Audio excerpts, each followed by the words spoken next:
This is Gary Butterfield. This is Cole Ross. And this is Monster, my podcast. And this is Baoht Z'uqqa-Mogg. There's a monster in my podcast. This is the first of the God section where after every sentence I want to say same. Yeah. Just do that. I know it's an old internet construction joke and stuff. Yes. But there's lots of stuff like when some and the great old one burst from the ground, showering all present with filth, dirt, and virulent ichor. Yep. Ichor. It's like, yeah, same. The bringer of pestilence has no known human worshippers. Same. Yeah. There's lots of same in this I was thinking about.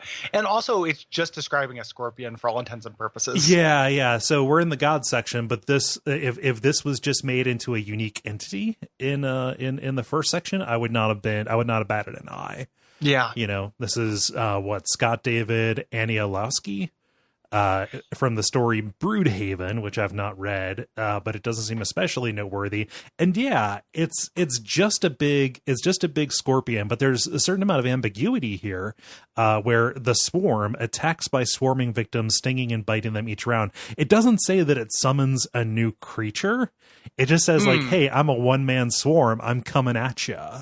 Yeah, I think they're all part of him because he's definitely a big guy. He's not just a swarm.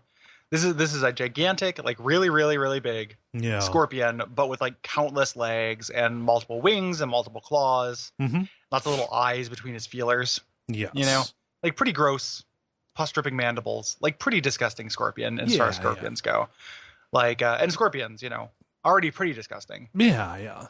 Much more disgusting, but he sends that swarm. That swarm comes with that swarm. Yeah, this is one of the few instances where the image actually does illustrate what is going on, because it shows big scorpion monster, and then he's got like a bunch of little buddies coming off of him.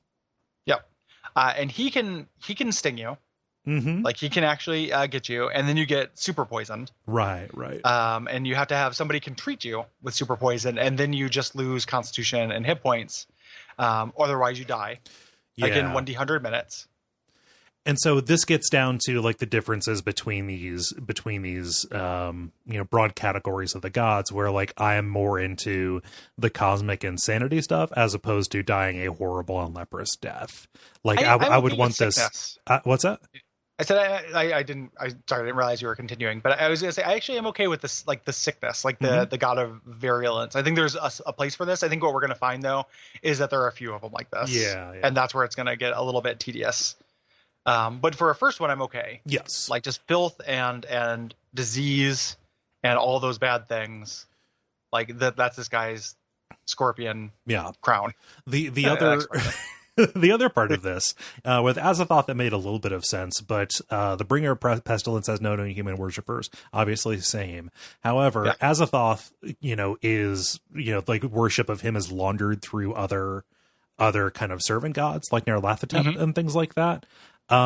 With a small time JV player like this, if he has no worshippers, is he still a god? Yeah.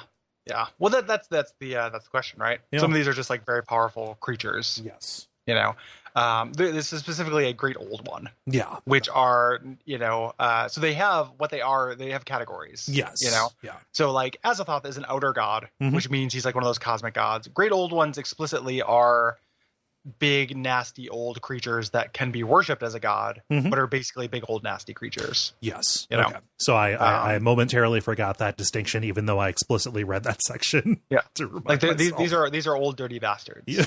These are ODBs. That's how you keep them straight. One D100 sanity gain by saying ODB. Yeah, exactly. And when he brings his whole clan with him, there's the entire Wu-Tang swarm with him. And if you get swarmed by them, protect your neck infected with funky beats. That's probably good. Yeah, I just like ending on funky beats to describe Wu-Tang Clan.